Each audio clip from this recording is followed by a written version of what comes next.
First, to follow up on the big story Joe and Mika covered a lot yesterday morning, that report from McClatchy that says investigators on the House Intel Committee, Senate Intel Committee, and Justice Department are looking into the Trump campaign's digital operations, specifically whether the program, overseen by Jared Kushner, helped guide Russia's voter targeting and fake news attacks on Hillary Clinton in 2016.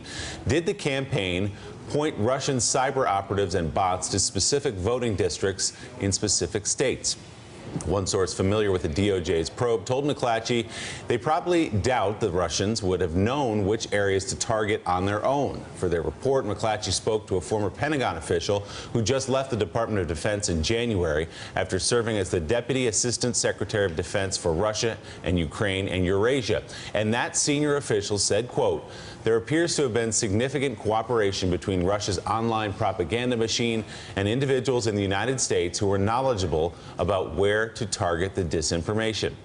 Last night, Rachel Maddow spoke with that former senior Pentagon official, Michael Carpenter, and he explained why Russia may have needed people on U.S. soil.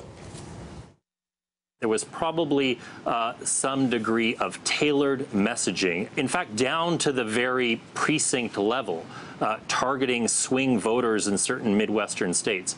In order to do that, the Russian intelligence services, A, don't possess the internal capacity to be able to do that on their own in a very sophisticated way, but B, it is their MO, and I've seen this in a number of other countries, to reach out and try to use political operatives in the United States, in this case, to help with both the message, both the content, but also where to target it. We know that essentially Russian intelligence cutouts for the GRU, the Russian Military Intelligence Service, like the Guccifer 2.0 persona, which was a GRU agent, reached out to U.S. persons, both inside the Trump inner circle, but also to a political operative in Florida in order to elicit information and also to share information. It is inconceivable to me that the Russian apparatus, knowing how they operate, would not have reached out to individuals in the U.S., maybe connected to the Trump campaign or maybe outside of it, in order to glean more information on how to target this information. It's just not credible for me to believe that they ran this from the GRU headquarters in Moscow. That doesn't make any sense.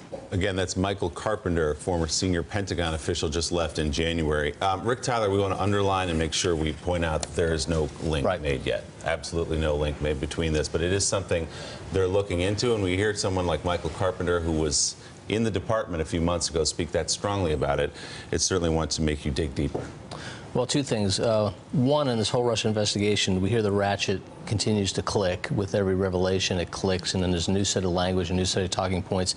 This part of the ratchet has not clicked yet. But if in fact it's true, there's no way that the Russians would be able to target to specific precincts with specific messages. I mean, this is what the Hillary Clinton campaign would have been doing counter to that to win those states in the swing states of Michigan and Wisconsin and Pennsylvania and Ohio.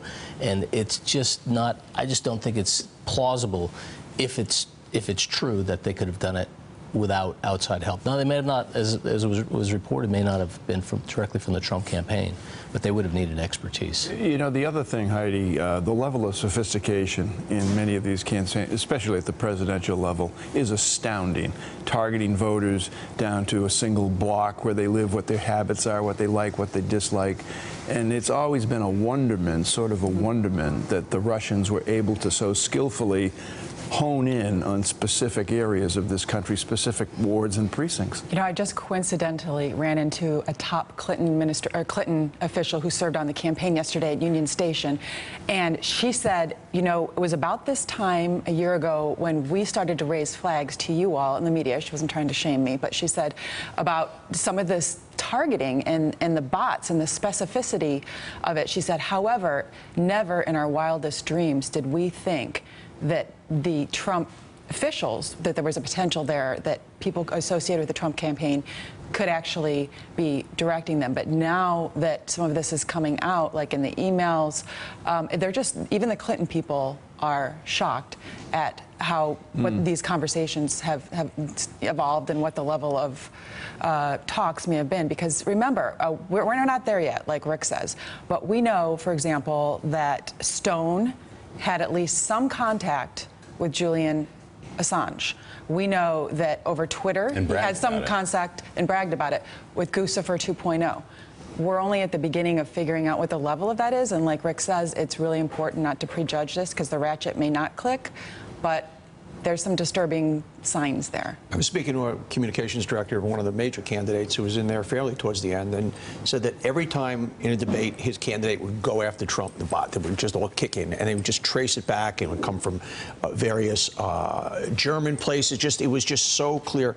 The other thing that's interesting is Jared Kushner, who got this incredible credit for being a digital whiz and making this happen. And I grew up in that world. I spent 20 years in the ad business and then had to start to learn the digital world and the targeting world. And I wasn't that clever at it. And here's a guy who spent his entire life, or 10, 12 years of his life as a real estate scion, and then became a digital genius. And by his own admission, orchestrating this.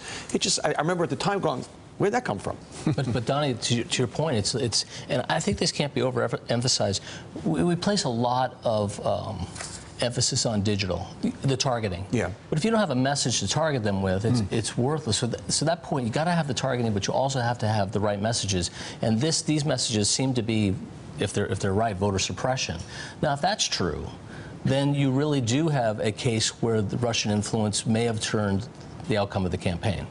Now, again, we don't know, there's no connection yet, but we want to just say that the Senate Intel Committee looking into this, the House Intel Committee, and also the Justice Department looking into a possible connection between this data gathering group and Russian fake news like that Pizzagate story, for example.